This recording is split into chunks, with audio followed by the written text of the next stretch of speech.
You're listening to the Mindful Mama Podcast, episode 78. Today we're talking about the fact that it's really not about you. Welcome to the Mindful Mama Podcast. Here, it's about becoming a less irritable, more joyful parent. At Mindful Mama, we know that you cannot give what you do not have. And when you are thriving, when you have calm and peace within, then you can give it to your children. I'm your host, Hunter Clarke-Fields, Mindfulness Mama Mentor. I coach overstressed moms on how to cultivate self-awareness in their daily lives and to take family and life to a new level of awakening. I've been practicing yoga and mindfulness for over 20 years. I'm the creator of the Mindful Parenting course, and I'm the mom of 2 girls, ages 7 and 10. Welcome, dear listener. I am so glad that you are here today. You may have noticed that we have started doing weekly shows here at the Mindful Mama podcast, and we change it up a bit. So last week we had a great show that I hope you will listen to, a conversation with my dear friend Carla Naumberg about the 5 rules of parenting. And this week we're talking about the fact that it's often not about you, but also there's a twist on that, and that it's often all about you. So what the heck does that mean? I will tell you very soon in this solo podcast. But first, I just want to thank you for being here. I'm so glad you're here today to listen.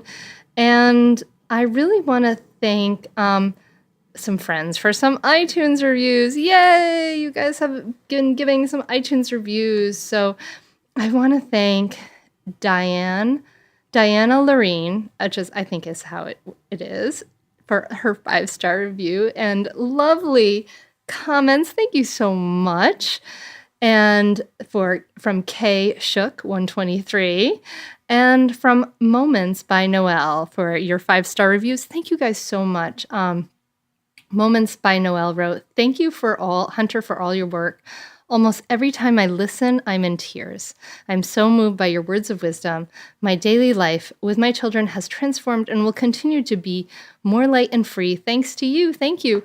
Thank you. Oh my gosh, that is so sweet. I mean, that's amazing. I feel so completely filled up by that. Thank you so very much. It really makes it worthwhile. So I love having this conversation with you, and connecting in this way. It's really special. And these reviews that you guys have left are really, really helpful because the iTunes algorithm, it's really hard for people to find podcasts they like. And what happens is as you give ratings and reviews, it makes it more likely for people to see the podcast and more likely for the message to spread, which is really important. So if you want to support the podcast, I really encourage you to leave a rating and a review. And it's really easy to do it now. You can do it right on your phone.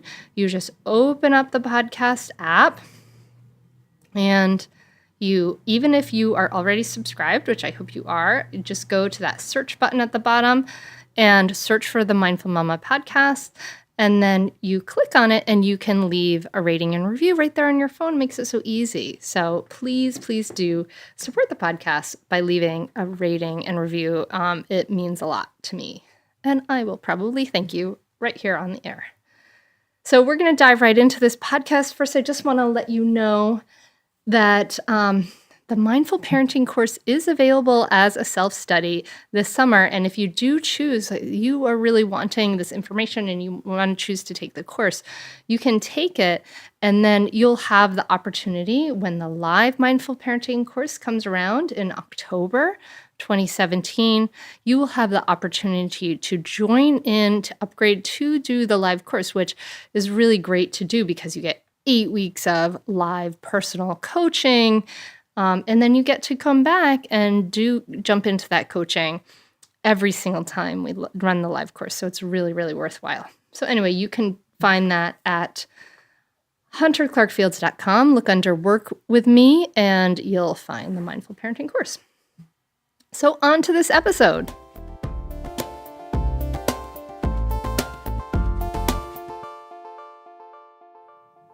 It's not at all about you. And it's kind of all about you. So what am I talking about here? One of the biggest reasons we get in trouble as parents is because we tend to interpret our kids' actions as somehow being about us. And this can get us into a lot of trouble. Our kids might be acting badly. We think it might be about what we did or what we said, or because of our example or whatever.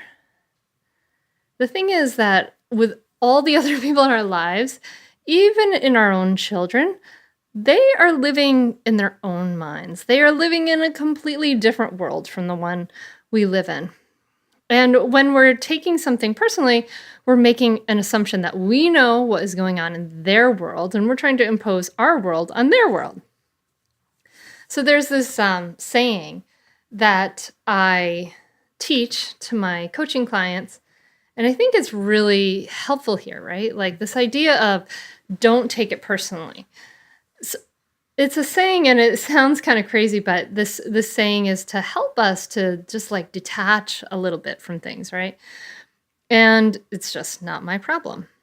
And sometimes we take on all of our kids' problems. This is sort of related to the idea of don't take it personally. The thing is, your kids are going to have problems. They're going to have bad moods. They're going to have moody days. They're going to be cranky, and life is going to happen to them. And you don't have to take everything on as their own, and you don't have to solve all of their problems. That's not your job. In fact, what are some of the things we want for our kids? We want them to have resilience. We want them to have grit. We want them to have compassion. And in order to have all of those things, life has to not go their way sometimes, right? They have to learn how to do it. But so that's kind of like not my problem, right? But then back to it's not all about you. And that just connects pretty directly with it's not all about you, and don't take it so personally.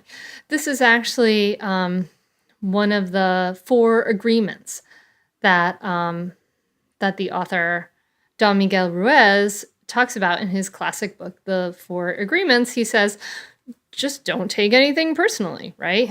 Because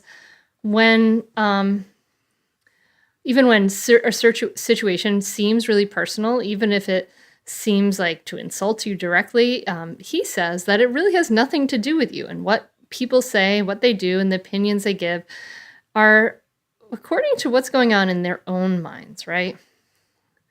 And he says that taking things personally makes you easy prey for black magicians and for predators and things like that.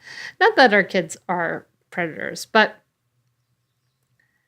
the idea of not taking things personally makes us sort of immune to insults and to things like that. And the thing is, like, in order to have more equanimity, in order to sort of stay more grounded, we've got to learn to surf, right? Like people, our children, everybody, they're going to have waves. They're going to create waves in our lives. They're going to create drama because they're kids. They're going to have fights. They're going to have mistakes. All these things are going to happen.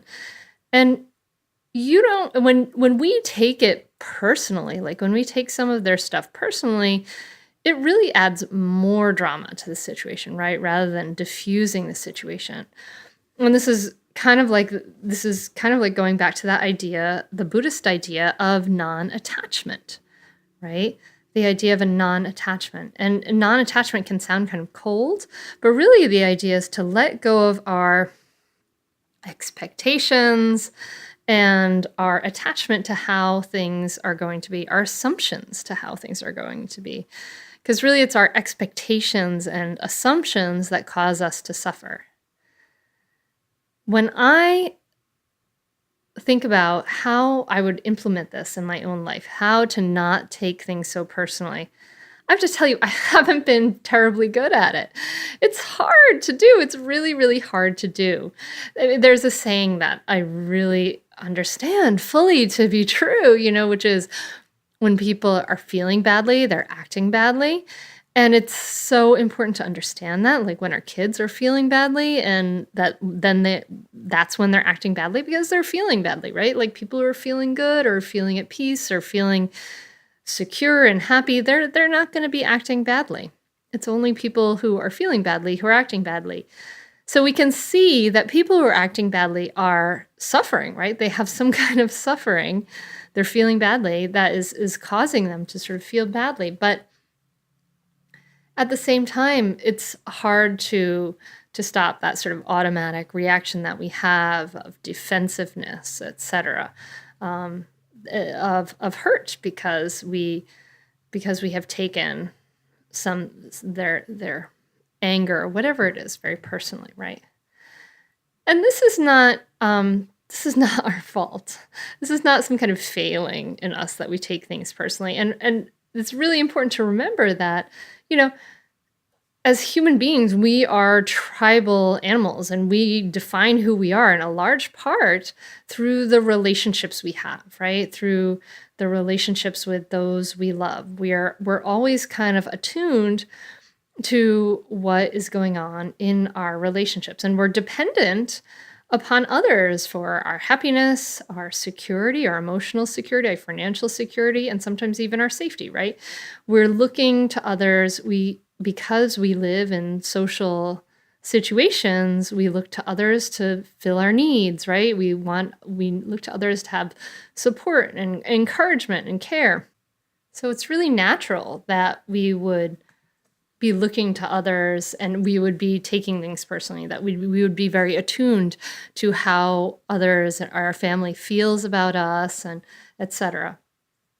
Yet, it's kind of a middle path that we have to walk, right? We have to walk that middle path in order to let go, in order to roll with the punches, and all those things we have to practice to let go of our attachment and stop taking things so personally in our lives.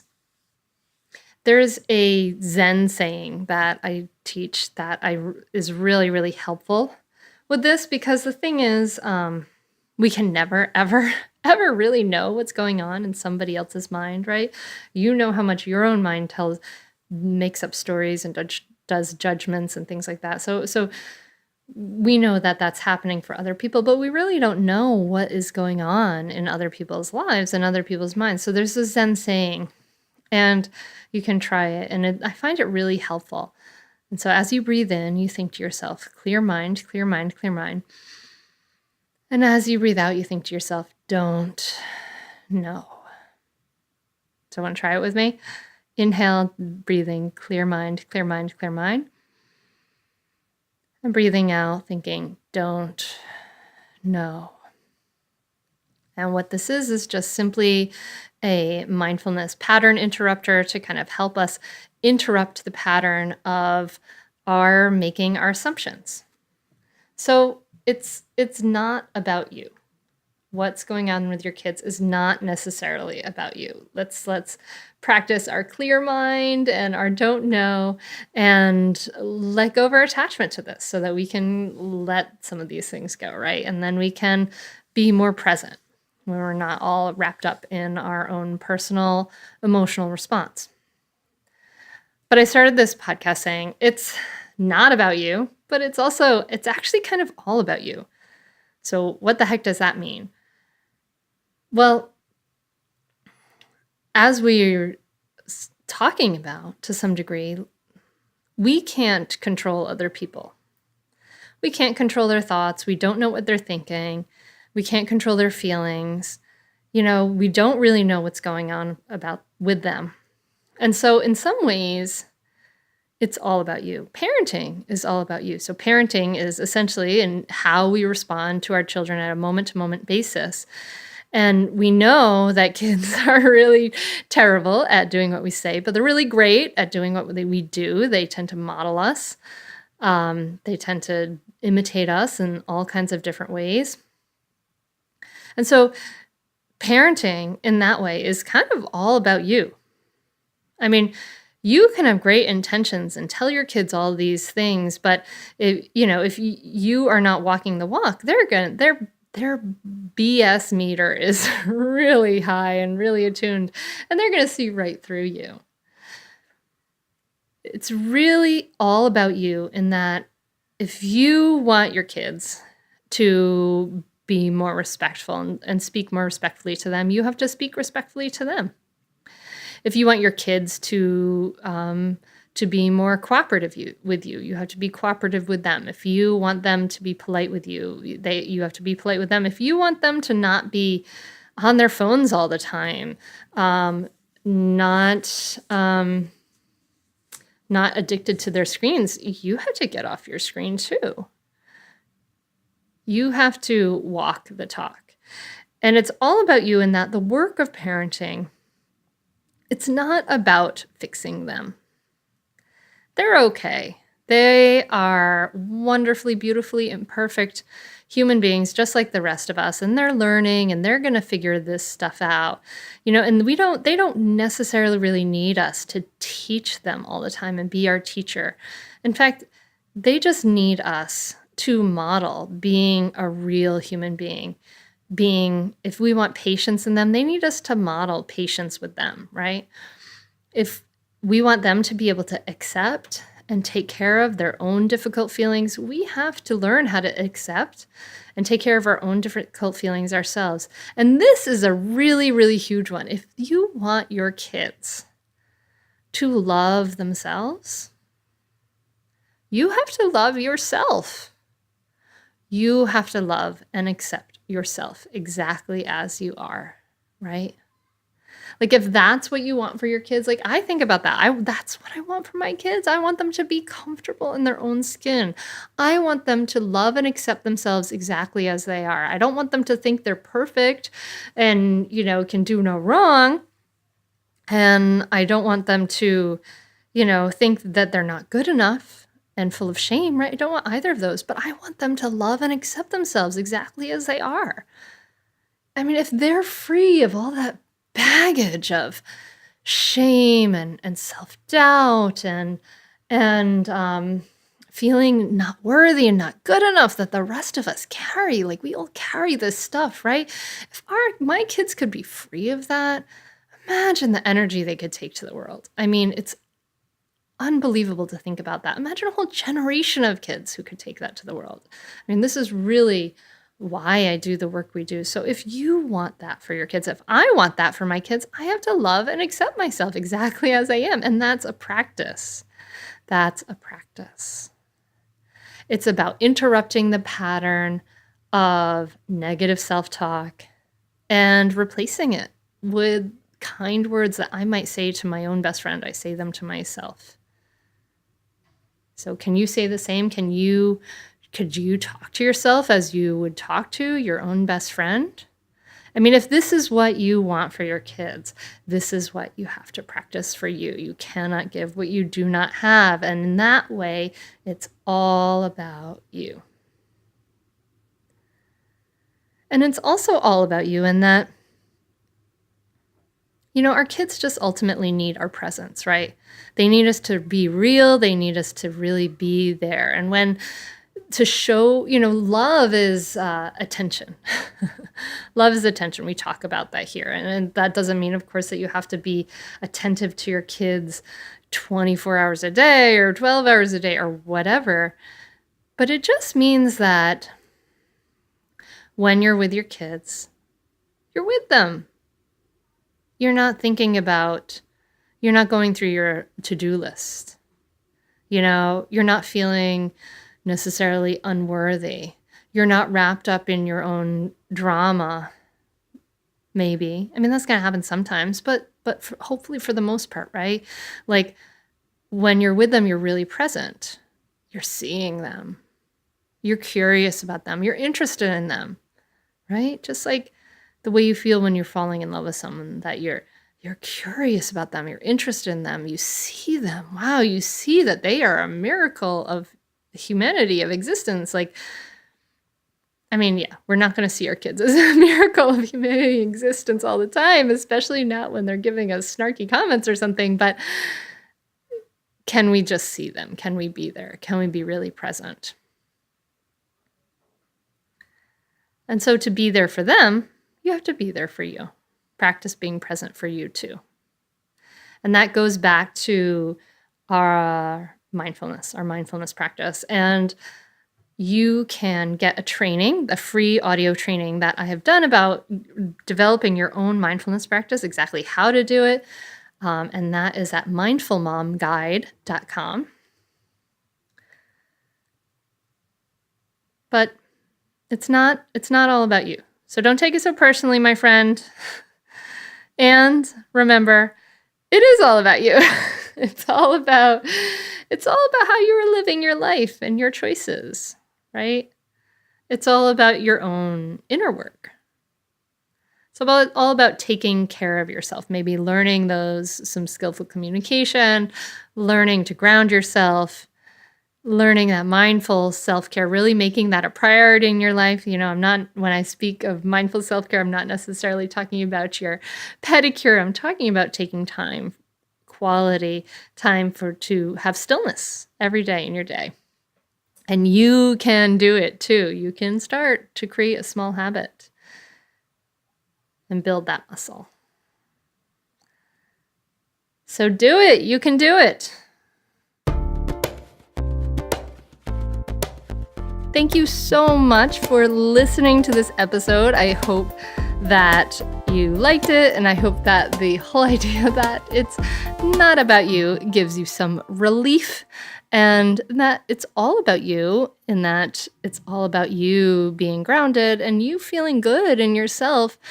Also gives you some encouragement to make your self-care a priority. If you have questions, you are welcome to email me at hunter@hunterclarkefields.com. That's Hunter Clarke-Fields, Clark with an E, Fields with an S all together. And I would really, really love it. It would be so, so grateful if you could subscribe and leave a rating. And you can just leave a rating, remember, right on your phone, just by searching for the Mindful Mama podcast on where you listen to your podcasts. So on the podcast app. And coming up, you can save the date if you want to come into town for the October 21st Mindful Mama Fall Winter Retreat, which is a day-long retreat. You can come and check that out. And coming up in the next episode, again, a week from now, I'm on a roll, you guys. This is awesome. I'm so weekly. You got to let me know if you like this weekly thing.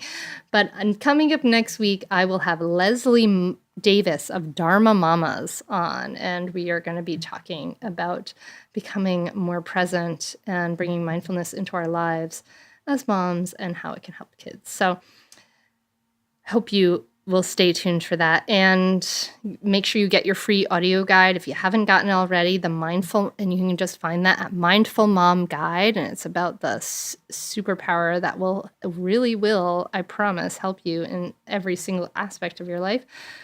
And then finally, thank you to William Fields. Thank you, honey, for the music.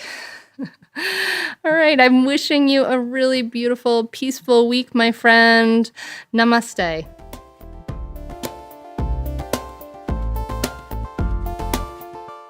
Are you a mom who wants to feel less stressed and enjoy motherhood more? Do you want to be calmer with your kids and be more present for all of your life? I'm a mom who has gone from really being stressed and yelling when my kids were young to having a more grounded, more at ease relationship with life and having more enjoyable cooperative relationships with my kids. And I've shown hundreds and thousands of women around the world how to do this. And I want to show you how to do it too. So if you are currently feeling stuck or stagnant, this is definitely for you. I've created a free downloadable Audible training, Mindfulness for Moms, the superpower you need. And it will show you how to respond rather than react, how to let go of stress and feel more grounded in seconds, how to have a smoother day today and become more present for your kids for a lifetime.